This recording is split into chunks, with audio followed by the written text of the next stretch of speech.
കേന്ദ്ര സർക്കാർ വലിയ പ്രതീക്ഷ വെച്ച സംസ്ഥാനമായിരുന്നു ജമ്മു കാശ്മീർ. എന്നാൽ ഒമർ അബ്ദുള്ളയുടെ നേതൃത്വത്തിൽ നാഷണൽ കോൺഫറൻസ് അവിടെ കളം പിടിച്ചതോടെ BJP കീഴടങ്ങി.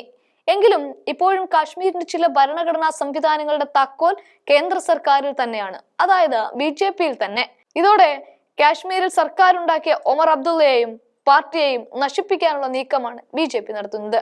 പോലീസും മറ്റനുബന്ധ വകുപ്പുകളും ഇപ്പോഴും കേന്ദ്ര സർക്കാരിൽ തന്നെയുമാണ്. ലഫ്റ്റനന്റ് കേണൽ പദവിയിലൂടെയാണ് കാശ്മീർ ഭരിക്കപ്പെടുന്നതും. എങ്കിലും തങ്ങൾക്ക് ആകും വിധം ചെറുത്തു നിൽക്കാനുള്ള നീക്കമാണ് സർക്കാരും ഒമർ അബ്ദുള്ളയും നടത്തുന്നത്. കഴിഞ്ഞ മണിക്കൂറിലുണ്ടായ ചില സംഭവ വികാസങ്ങൾ മുഖ്യമന്ത്രി ഒമർ അബ്ദുള്ളയുടെ ചെറുത്തുനിൽപ്പിന് ഉദാഹരണമായി കാണാം. പോലീസ് വിലക്ക് മറികടന്ന് രക്തസാക്ഷി സ്മാരകം സന്ദർശിച്ചാണ് ജമ്മു കാശ്മീർ മുഖ്യമന്ത്രി ഒമർ അബ്ദുള്ള BJP-യെയും കേന്ദ്ര സർക്കാരിനെയും പരസ്യമായി വെല്ലുവിളിച്ചത്. 1931 ജൂലൈ 13 മഹാരാജ ഹരി സിംഗിന്റെ ദോഗ്ര സേന വെടിവെച്ച് കൊന്ന കാശ്മീരി പ്രതിഷേധക്കാരുടെ ശവകുടീരം സന്ദർശിക്കാനാണ് ഒമർ എത്തിയത്.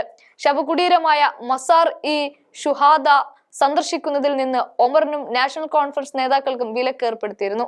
രക്തസാക്ഷി ദിനത്തിൽ തന്നെ വീട്ടുതടങ്കലിലാക്കി എന്നാണ് ഒമറിന്റെ ആരോപണം. ശാരീരികമായി തടയാൻ ശ്രമിച്ചു എങ്കിലും അത് മറികടന്ന് ആദരാഞ്ജലി അർപ്പിച്ചെന്നാണ് ഒമർ അബ്ദുള്ള പിന്നീട് പറഞ്ഞത്. രക്തസാക്ഷി ദിനം ആചരിക്കുന്നതിനും ശവകുടീരങ്ങൾ സന്ദർശിക്കുന്നതിനും വിലക്ക് ഏർപ്പെടുത്തിയാലും ജീവൻ വെടിഞ്ഞ് 22 സാധാരണക്കാരുടെ ത്യാഗങ്ങൾ മറക്കാനാകില്ലെന്നും സന്ദർശിക്കുമെന്നും ഒമർ അബ്ദുള്ള നേരത്തെ അറിയിച്ചിരുന്നു. ഇതിന് പിന്നാലെയാണ് BJP ശവകുടീരം പൂട്ടി സീൽ വെച്ചത്. ഇതോടെ മുഖ്യമന്ത്രി വീട്ടിലിരിക്കുമെന്ന് കരുതിയ BJP-ക്കും കേന്ദ്ര സർക്കാരിനും തെറ്റി. ശവകുടീരത്തിലെത്തിയ മുഖ്യമന്ത്രി മതിൽ ചാടി കടക്കുന്നതിന്റെ വീഡിയോ സമൂഹ മാധ്യമങ്ങളിൽ വൈറലാണ്. ആ വീഡിയോ ഒന്ന് കാണാം.